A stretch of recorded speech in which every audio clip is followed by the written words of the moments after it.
যারা এরকম হুমকি দিচ্ছেন, যারা প্রতিবাদী, যারা রাস্তায় নামছেন তাদেরকে বেধড়ক মারছেন, যাদেরকে সেখানে জামা কাপড় পোশাক পর্যন্ত এমনকি মহিলাদের পোশাক পর্যন্ত ছিঁড়ে দেওয়া হয়েছে, তাদের বিরুদ্ধে কোনো পদক্ষেপ কি এখনো পর্যন্ত মাননীয় মুখ্যমন্ত্রী তিনি নিয়েছেন? দীপাঞ্জন বাবুর কাছে আসবো। দীপাঞ্জন বাবু, যদি শিক্ষায় দুর্নীতি হয়ে থাকে, যদি নিয়োগে দুর্নীতি হয়ে থাকে, তার রেসপন্সিবিলিটি যদি নিতে পারেন, সেই সময়ে যিনি দায়িত্বে ছিলেন শিক্ষামন্ত্রী, যদি রেসপন্সিবিলিটি নিতে পারেন তৎকালীন সময়ে যখন রেশনে দুর্নীতি হয়েছে খাদ্যমন্ত্রী, তাহলে এখন যে ভুরি ভুরি দুর্নীতিগুলোর অভিযোগের সামনে আসছে স্বাস্থ্যমন্ত্রী তিনি রেসপন্সিবিলিটি নেবেন না কেন?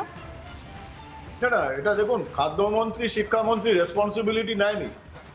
ইডি যখন ঘাট ধরে জেলে ঢুকিয়েছে তখন রেসপন্সিবিলিটি নিতে বাধ্য হয়েছে। এই দিনে দুবার ব্যবহার করো স্টপেজ ক্রিম আর নিজেকে রাখো evergreen Keya Seth aroma therapy stop age cream, আর খুঁজে পাও নতুন আমিকে। স্বাস্থ্যমন্ত্রী, পুলিশ মন্ত্রী, আমরা অপেক্ষায় রয়েছি যে এদেরও কবে ঘাট ধরে জেলে ঢোকানো হবে, সে যেই হোক সেই ব্যক্তি। নাও ব্যাপারটা হচ্ছে, যেরকম জায়গায় নিয়ে যাচ্ছে পরিষ্কার বোঝা যাচ্ছে রাজ্য সরকারের কোনো সদিচ্ছা নেই এই সমস্যার সমাধানের। এবং যেটা জন্টুবাবু বলছিলেন, হিটলারও তাই করতো, ইহুদিদের বিরুদ্ধে গেস্টাপো আর এসএস কে লেলিয়ে দিত, এখানে হুমায়ুন কবিরদের মতো লোককে লেলিয়ে দেওয়া হচ্ছে। একটাই বলি, এটা যদি সতর্কবাণী হয়, সতর্ক সাধারণ নাগরিকের সতর্কবাণী, মুখ্যমন্ত্রী এবং প্রশাসনের আগুন জ্বালানোর চেষ্টা করবেন না। এখনো অব্দি এটা অত্যন্ত অহিংস আন্দোলন রয়েছে, সংযত রয়েছে, ন্যায্য দাবির জন্য পুরো নাগরিক সমাজ রাস্তায় নেমেছে। আগুন জ্বালালে আগুনে কিন্তু আপনাদের হাত পুড়তে পারে, মুখ পুড়তে পারে। আর যদি ক্ষমতা থাকে, এসমা জারি করুন, একজন জুনিয়র ডাক্তারকে আপনি গ্রেফতার করে দেখান যদি আপনার ক্ষমতা থাকে। পুরো বাংলা নয়, পুরো ভারত আমরা রাস্তায় নাম। বাংলায় নতুন নতুন আপনাকে 2000 জেল বানাতে হবে এই নাগরিক সমাজকে ভর্তি করার জন্য। সব নাগরিক কিন্তু চটি চাটা নয়। আপনার ক্ষমতা থাকলে আপনি একজন জুনিয়র ডাক্তারের বিরুদ্ধে আইন অনুযায়ী ব্যবস্থা করুন, এসমা অ্যারেস্ট করুন, এসমা জারি করুন। আমরাও দেখে নেব, অনেক হয়েছে, এনাফ ইজ এনাফ। এই পরিবর্তন কি চেয়েছিল রাজ্যের মানুষ? যে পরিবর্তনের ডাক নিয়ে তৃণমূল কংগ্রেসে তারা সরকার এসেছিল, এই পরিবর্তন চেয়েছিল? আজকের এই দিনটার ছবি কি দেখবার জন্য মানুষ রেডি ছিল ঝন্টুবাবু? না, উনি তো বলেছেন, প্রথমে বলেছেন বদলা নয় বদল চাই, কিন্তু চলেছিল বদলাই। এখন তো প্রকাশ্য অফিসিয়ালি তিনি বলছেন বদলা। আমি একটা জায়গায় দীপাঞ্জন বাবুর কাছে রেফার করছি, প্রত্যেকটা দপ্তরের মন্ত্রী অ্যারেস্ট হওয়ার পরে কিন্তু তারা রেসপন্সিবিলিটি নেয়নি। তৃণমূল তাদের ঘাট থেকে ঝেড়ে দিয়ে বলেছিল ওটা তার ব্যক্তিগত ব্যাপার। অর্থাৎ তৃণমূলের চুরি প্রমাণিত হলে ব্যক্তিগত, চুরি প্রমাণিত না হলে তিনি দলের সম্পদ। আমি তোমায় বলছি, সংবিধানের 164 H এর উপধারা 2 এর উপধারায় স্পষ্ট লেখা আছে, ক্যাবিনেটের যিনি প্রধান এবং যদি সে সংশ্লিষ্ট দপ্তরটা বাড়তি চালায়, অর্থাৎ মুখ্যমন্ত্রী এবং ক্যাবিনেটের যিনি দায়িত্বে আছে বাড়তি সেই মিনিস্টার, তারা কোনো দুর্নীতি হলে কালেকটিভ রেসপন্সিবিলিটি তার। অর্থাৎ তার ক্যাবিনেটে যদি মুখ্যমন্ত্রী নিজে দায়িত্বে থাকেন বা নাও থাকেন, তার কোনো মন্ত্রী যদি দুর্নীতি করে, তার দপ্তর দুর্নীতি করে, তাহলে মুখ্যমন্ত্রীরও কালেকটিভ রেসপন্সিবিলিটি। যেই কারণে খেয়াল করে দেখবে 2007-এ এই মুখ্যমন্ত্রী দুর্গাপুজোর প্রাক্কালে ষষ্ঠী সপ্তমীর দিন রিজানুর কাণ্ডে উত্তাল গণ আন্দোলন করেছিল। তখন তার মনে পড়েনি এটা বাঙালিদের উৎসব, তার কিন্তু তখন মনে হয়েছিল উৎসব, রিজানুর হত্যার উৎসব। এবং এই ভয়ানক আন্দোলনে হ্যাঁ তিনি সঠিক কাজ করেছিলেন যে তৎকালীন বুদ্ধবাবু সিপিকে প্রসূন মুখার্জিকে তাড়াতে বাধ্য হন, সরিয়ে দিতে। আমি বলছি, আপনি আপনার ইতিহাসকে নিজে ভুলে যান কি করে ম্যাডাম? আপনি তো ওই কাণ্ডগুলো করে সরকারে এসেছিলেন। আমি বারবার বলছি সঠিক কাজ করেছিলেন তখন তিনি বিরোধী হিসাবে আপনি সঠিক কাজ করেছিলেন। বুদ্ধবাবু রাজধর্ম পালন করেছিল। বুদ্ধবাবু একবারও বলেননি যে আপনারা বিরোধীরা জনগণ চলে যান উৎসবে, এখন উৎসবের মৌসুম, একবারও বলেননি। তিনি রাজধর্ম করেছিলেন। তাহলে আজকে আপনি রাজধর্ম পালন করছেন না কেন? এই প্রশ্নটা আপনার। তো 164 H এর 2 উপধারা আমি দায়িত্ব নিয়ে বলছি, আপনি পড়ে নেবেন। আপনি সংবিধান বিশেষজ্ঞদের আজকেই বলবেন, আইনজীবীদের বলবেন এটা কি ঠিক। আপনি কালেকটিভ রেসপন্সিবিলিটি আপনার এন্টায়ার ব্যবস্থাটায়। আপনি শুধু মুখ্যমন্ত্রী ক্যাবিনেটের প্রধান নন, এই দায়িত্ব এই দপ্তরটার দায়িত্বে দুটো দপ্তর মিলে দায়িত্ব নিয়ে এই কনস্পিরেসিটা তৈরি করে যাচ্ছে। তাহলে আপনি রিজাইন দেবেন না কেন? পদত্যাগ করবেন না কেন? এই মানুষগুলোকে সরাবেন না কেন? একদমই তাই, দায়িত্ব নেবেন না এটা হতে পারে না। মুখ্যমন্ত্রী তথা পুলিশ মন্ত্রী তথা স্বাস্থ্যমন্ত্রী, তাকে এই দায়িত্ব নিতে হবে, এই দায়ভার নিতে হবে, তার কারণ তিনি রাজ্যের অভিভাবিকা।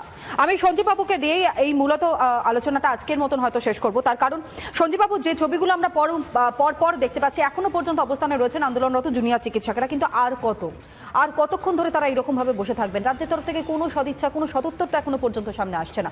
উপরন্তু সুপ্রিম কোর্টের যে ভার্সনটা সামনে এসেছিল বা যে নির্দেশটা সামনে এসেছিল গতকাল, সেই বক্তব্যও কিন্তু যখন রাখেন প্রেস কনফারেন্স করে রাজ্যের স্বাস্থ্য প্রতিমন্ত্রী, সেই বক্তব্য তিনি তুলে ধরেন। তাহলে এর থেকে কি ইঙ্গিত পাওয়া যাচ্ছে? দেখুন, 350-এর মেল নিয়ে মাননীয় স্বাস্থ্য প্রতিমন্ত্রী যা বলেছেন তার উত্তরে একটা জিনিসই বলবো, যে 350-এ মেল করলো যদি এই প্রশ্নটা আসে, তাহলে এর আগে প্রশ্ন আসা উচিত ছিল যে রাত্রিবেলা সঞ্জয় রায় সেমিনার রুমে কীভাবে ঢুকলো। এই প্রশ্নটা অনেক বেশি জরুরি ছিল। আর আপনার মাননীয় মন্ত্রী, আপনি যেহেতু এই ডিপার্টমেন্টের প্রতিমন্ত্রী, আপনার জেনে রাখা উচিত রাত্রি 3:50-এও ডাক্তাররা কাজ করেন। তারা সমস্ত কাজের পর থিসিসের পেপার লিখতে রাত্রি 3:50-এ বসেন।